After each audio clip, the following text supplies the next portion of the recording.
Let's imagine we have a mathematical rule that says that for every number x we have, we then have to add 1 to it.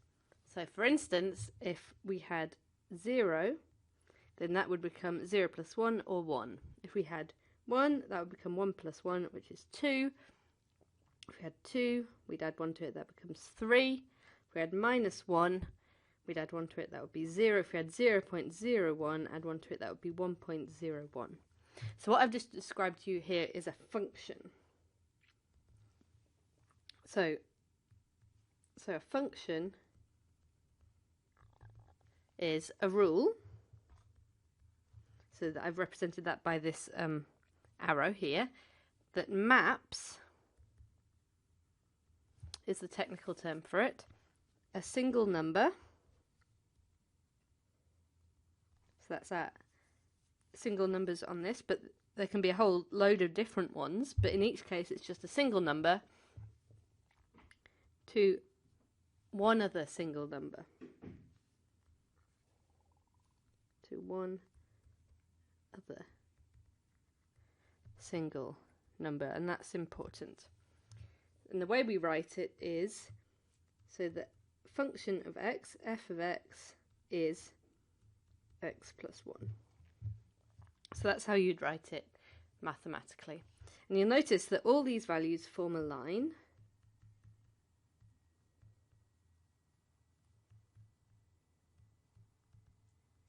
So let's draw it. So here we've got our input x on the x-axis and our function, or the output, on the y-axis. So what are our numbers we've got here? We've got 0, 1, 2, minus 1. And then we're going down to... So here's our outputs. This is our y-axis, but we can think of y as the function. So for 0, x, then our y is 1, 2, minus 1, 0, and here 0.01, 1.0, so that's here. And you'll see that these all form a straight line. So, and there's obviously an infinite number of other values that could fit in between there. So if we had 0.001, 0.0001, etc. So that's what a function is. It's a rule that maps a single number to one other single number. Now there's another idea we have to think about, which is the domain. So here's an important definition for functions. So that is the set of inputs. So the set of these values for a function. So if nothing is stated, assume that it's all the real numbers.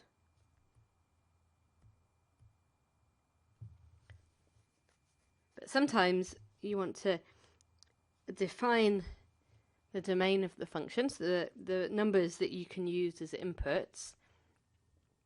So sometimes that is necessary to make the function possible. Sometimes it's to limit the scope.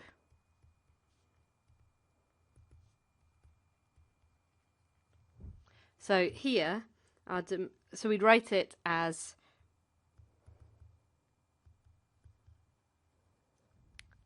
so for example, so the f of x is x plus 1, and here we're defining our domain, so that's in between minus 1 and 2.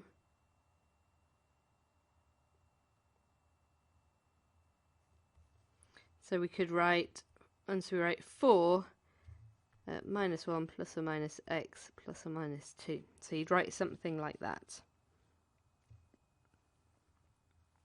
So in fact these are our domains. So it could be something like that, or perhaps for x equals 0, 1, 2, something like that. So you could write it in either of those forms. So that's defining the domain of our function. Now I'd like to think about this part of the definition, so to one of the single numbers. So for every value you could possibly think of for x, then there'll only be a single value that comes out of the function in this case. But that isn't always true. So for example, so this is thinking about the idea of function versus a mapping. So you'll see what I mean in a minute. So we know that 2 squared is 4 and minus 2 squared is 4.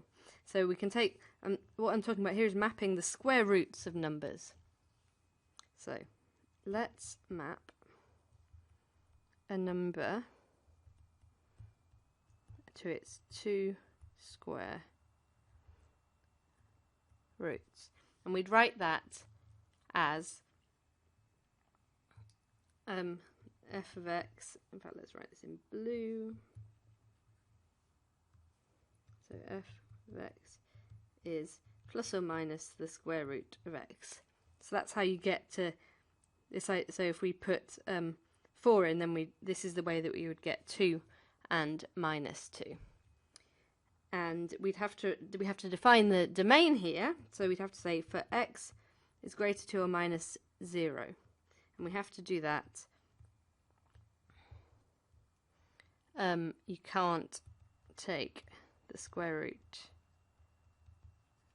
of a negative number. That's not possible. Right, so let's put some values in. So I'm just going to put some values to help me sketch the function, but this isn't the full range of values, obviously. But I'm just going to write some in. So we go from x to plus or minus the square root of x. So 0 would map to 0. 1 would map to plus 1 and minus 1. 2 would map to plus 1.414 and minus 1.414. 3 would map to plus 1.732 and minus 1.732. 4 would map to plus 2 and minus 2, as we've discussed. So these are the square roots of 2 and 3. So let's draw those on a graph. So this is sketching the function to see what it looks like. So here we've got 0, minus 1, minus 2. So we're not interested in this area on the left of the y-axis because we're not taking any x values smaller than 0. 1, 2, 3, 4. Let's use a pretty colour. So for 0, maps to 0. For 1, we've got either plus 1 or minus 1. For 2, plus 1.4, minus 1.4, 1.7, and 2. So it's quite a pretty line that it comes up with, but this is not a function. I'm going to move this over a bit so I can write next to it.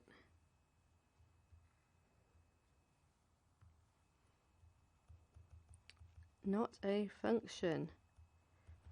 Because you can see there are 2 y-axis values for every x-axis value.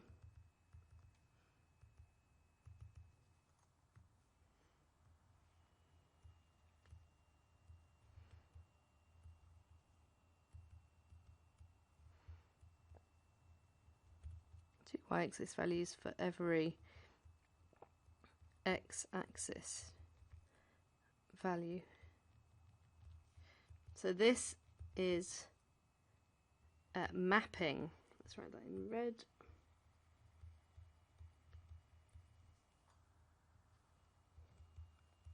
Not a function. Because here we've got the definition of function that maps a single number in this column to one other single number in the right-hand column. So that is the definition of a function and a mapping, and the domain of a function.